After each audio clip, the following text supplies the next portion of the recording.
So for example 7, the first thing we're going to do is differentiate this function y is equal to x to the x. Now what we can do is one of the tricks here is to take the natural log of both sides. So that means the natural log of y is equal to the natural log of x raised to the x. And so that gives us, we have the natural log of y is equal to x times the natural log of x. Now this is much easier to work with, so what we're going to do is we're going to differentiate. But we've got the natural log on both sides here, we've got a function here. So we'll use implicit differentiation, so we'll say d dx of the natural log of y is equal to d dx of x times the natural log of x. Now let's go ahead and work on this guy over here. Well, I see dx and I see y, so I've got to make a variable change here. So this will be dy dx times d dy of the natural log of y.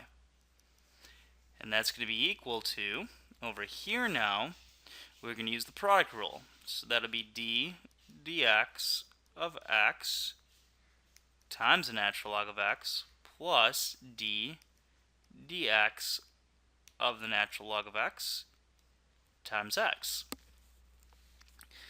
So what we want to solve for is dy dx. So we know that this right side is dy dx times 1 over y, and that's going to be equal to, now let's work on this green side over here, d dx of x is 1, so we just get natural log of x for this guy. Then over here, d dx of the natural log of x is 1 over x times x, like that. So we get dy dx is equal to y times the natural log of x plus, now x over x is just going to be 1 for all values for x that are positive, okay? Because of course we can't, when we have the natural log of x, we got to make sure that that guy is positive. So now here when we work on this right here, well, y is equal to x to the x. So this is dy dx is equal to x to the x times the natural log of x plus x to the x, like that. And if you want to, you can just write it as x to the x times the natural log of x plus 1, like that. Okay, now let's go ahead and work on, before we do b, let me show you something else. Let's say we had y is equal to x to the x, and we were like, let's just differentiate that guy a little bit more directly. Well, what we can do is we can rewrite x to the x in exponential form. So we can write it like this. We can say, well, y is equal to e to the natural log of x to the x, like that. And now we're not really taking the natural log of both sides, right? We're just rewriting this in terms of two different functions that are inverses of one another. So now what we'll do is we're going to make a substitution here.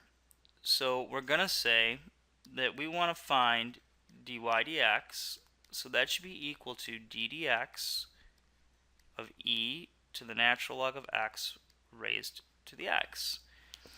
So let's go ahead and let u be equal to this guy up here, which is really x times the natural log of x. Okay? So what we've got, because remember, you can pull this guy out. So this should be equal to d dx of, I should say of, not times, it's not multiplication there. d dx of e to the u. And we know that this guy can't be done directly, so we got to go du dx times d du of e to the u.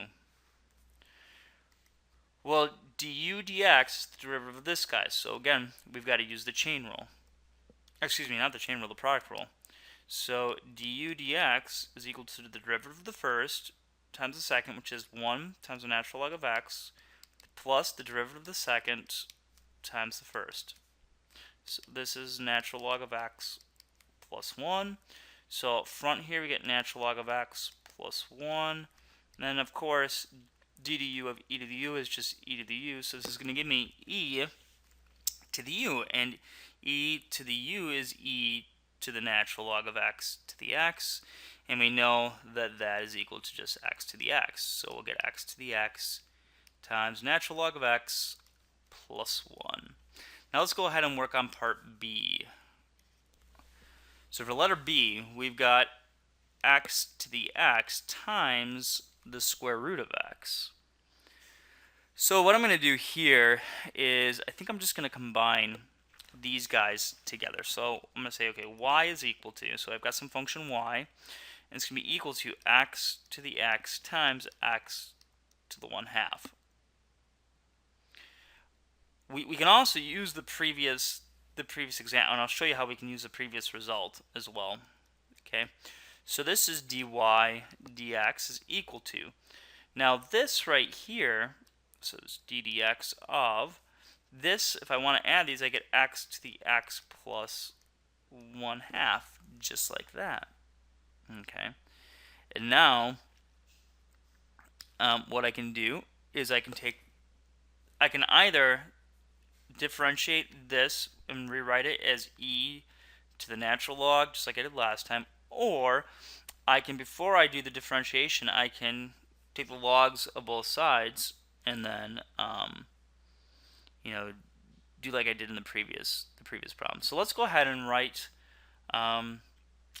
let's write this, instead of going quite to this point, let's just say this: the natural log of y is equal to the natural log of x to the x plus 1/2, like that. So this side becomes dy dx times 1 over y. And this side, when I differentiate, well, I can pull this guy out in front. So what I'm left with is d dx of x plus 1/2. That thing, yeah, let's write it like this. That thing times the natural log of x, like that. Okay, so this gives me dy dx is equal to y times, now I got to differentiate this. So the derivative is the derivative of the first times the second. Well, the derivative of the first is 1 times the second is the natural log, plus the derivative of the second, which is 1 over x, times the first, so that'll be 1 over x times x plus 1 over x times 1/2. So y, we know, is x to the x times the square root of x. This is natural log of x, plus this is 1, plus 1 over 2x, just like that.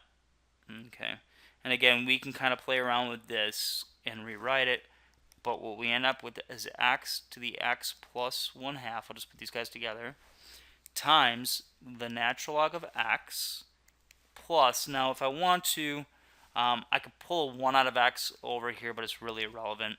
Your book will do it, and they'll pull a 1 over x out, and then they'll multiply it by x plus 1/2, like that.